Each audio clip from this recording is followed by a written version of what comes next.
जय श्री कृष्णा। हर हर महादेव। हरतालिका तीज के व्रत की पूजा विधि।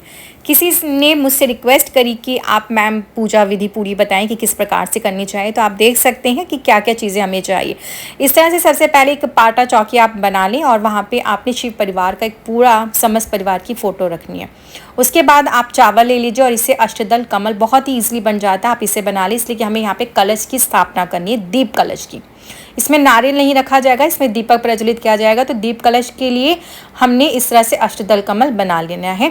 बहुत ही सरल तरीके से पुष्प अर्पण करें, कुमकुम तिलक अर्पण करें और आपने इस तरह से कलश लेना है। कलश में आप जल भर लें, शुद्ध जल और गंगा जल की कुछ बूंदें ज़रूर मिलाएं। स्वास्तिक का चिन्ह आपने इस तरह से बना लेना है और कलश के कंठ पे आपने कलावा ज़रूर बांधना है और इसमें आपने वो लेने आम के पत्ते लेने हैं और थोड़ी सी दुर्वा ज़रूर लेनी है और उन्हें भी गंगा जल से साफ़ करके शुद्ध कर लीजिए। और करने के बाद उन्हें आपने अच्छे से टीक लेना है और जो इसमें चीज़ें डलेंगी, इसमें 3 हरी इलायची, 2 लौंग और थोड़ा सा इत्र आप डालेंगे, कुछ मीठा, पुष्प, चावल, अक्षत, आपने इस चीज़ें ज़रूर डालनी है। हल्दी ज़रूर डालना है, कुमकुम डाल दीजिए और डालने के बाद आपने इसके अंदर दुर्वा डालनी है और इस कलश को आपने इस अष्टदल कमल पर रखना है। इसके बाद ये है मेरे पास गुलाब जल और मैं जब भी पूजा करती हूँ तो गुलाब जल और गंगा जल स्प्रे कर लेती हूँ। और इस तरह से देखिए, मैंने आपको पहले बताया कि आपने आम के पत्तों को टीक लेना है। हर चीज़ें टीकी जाएंगी। एक बर्तन पे आपने इस तरह से चावल रखना है। अब आपने इसके ऊपर दीपक प्रज्वलित करना है। दीपक देखिए 2 बाती का बनेगा, इसलिए कि इसमें रात्रि जागरण का विशेष महत्व होता है। अगर आप जागरण नहीं भी करें तो आप ये दीपक प्रज्वलित करें कि पूरी रात भर जलता रहे। इस तरह से आपने दीपक प्रज्वलित कर दिया है। इसलिए पूजा आराधना करने से पहले हमें एक दीप प्रज्वलित जरूर करना चाहिए।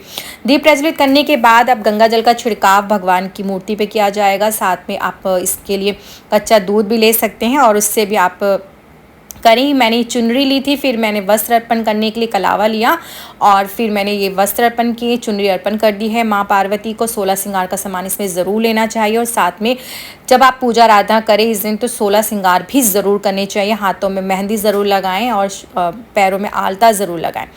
आपने पीला चंदन लेके गणेश भगवान को और भगवान शिव शंकर को अर्पण करना है और माता पार्वती को आप कुमकुम रोली जो बोलते हैं उसे आपने अर्पण करना है।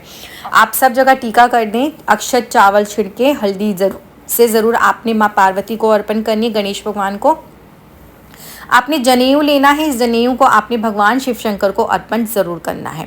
साथ में आपने हरतालिका तीज व्रत की जो कथा पुस्तक होती है ये भी आप ज़रूर ले लीजिए। इस कथा का बहुत ज़्यादा अधिक महत्व होता है। फिर आप पुष्पमाला जो भी चीज़ आप लेकर आएँ सब अर्पण करें। बेलपत्र वगैरह आपने सब कुछ लेना होता है। इस दिन भांग धतूरा इसलिए भगवान को बहुत ज़्यादा अधिक प्रिय होता है। सब चीज़ें आपने गंगा जल से साफ़ करनी है और उन्हें भी टीक लीजिए। अपनी मनोकामना इच्छा बोलते हुए आपने भगवान शिव शंकर को सब चीज़ें अर्पण करनी है। और देखिए जिस तरह से आप देख रहे हैं कि एक एक बेलपत्र को मैंने टीका है हल्दी कुमकुम तिलक की सहायता से और फिर उन्हें अच्छे से अपनी मनोकामना बोलते हुए भगवान शिव शंकर को अर्पण किया। इसके बाद आपने धूप बत्ती जलानी है खुशबूदार और जला के आप रखें और पुष्प अर्पण करें। सब पूजा आराधना करने के बाद आपने एक चीज़ संकल्प बहुत ज़्यादा ज़रूरी होता है, वो भी आपने लेना होता है और ये श्रृंगार का सामान है। आप माँ पार्वती को सारा श्रृंगार का सामान माँ को अर्पण करें। माँ को बिंदी ज़रूर लगाएं। इसमें से और चूड़ियाँ जो ली हैं उन चूड़ियों भी को आपने माँ को अर्पण करना है। सिंदूर माँ को ज़रूर लगाना है, इसलिए कि जो भी आप सुहाग का सामान लेते हैं वो सारी चीज़ें आपने माँ गौरा को अर्पण करनी होती है। और इत्र लगाना तो बिल्कुल भी मत भूलेगा, इत्र आपने ज़रूर लगाना है। इस तरह से आपने श्रृंगार दिया माँ को और इत्र लगाया। पूरी पूजा होने के बाद आप संकल्प ज़रूर लें, हाथ में जल और पुष्प ले लें और संकल्प लेना है आपने कि आपके व्रत में विघ्न बाधा कुछ भी ना आए। आप इस तरह से मिष्ठान जो लेंगे वो आप अर्पण कर देंगे। ये देखिए संकल्प ले रही हूँ मैं और संकल्प लेके आपने जो पुष्प और जल लिया वो वहीं पर आपने छोड़ना है।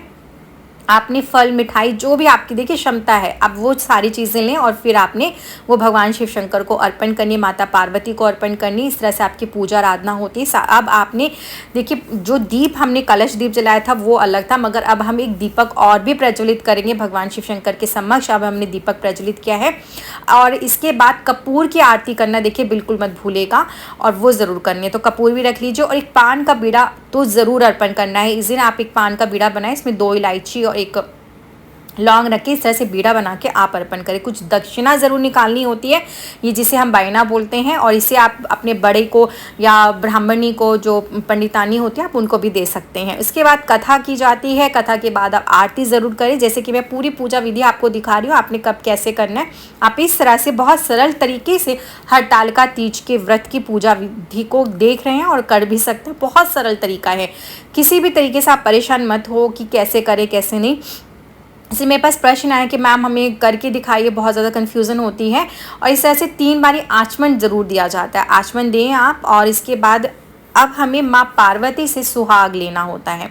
सुहाग लेने के लिए आपने करना क्या होता है, आप चुनरी जो भी आपने पहनी है या साड़ी का पल्ला, आपने आंचल लेना होता है, और आंचल के कोने से आपने जो माँ को सिंदूर लगाया होता है, उसी से आपने उसको 5 बारी 7 बारी लेना होता है और अपनी मांग में भरना होता है। इस तरह से आप माँ पार्वती से सुहाग लेती हैं। अपनी आंचल झोली फैलाएं और माँ से प्रार्थना करें कि आपके पति दीर्घायु रहें, आपके बच्चे खुश रहें, आपके घर में सुख समृद्धि का सदैव वास बना रहे। इस तरह से माँ से प्रार्थना करें और हर साल आप इस हरतालिका तीज के व्रत को इसी प्रकार से करें और आपके घर में सदैव खुशियाँ बनी रहे।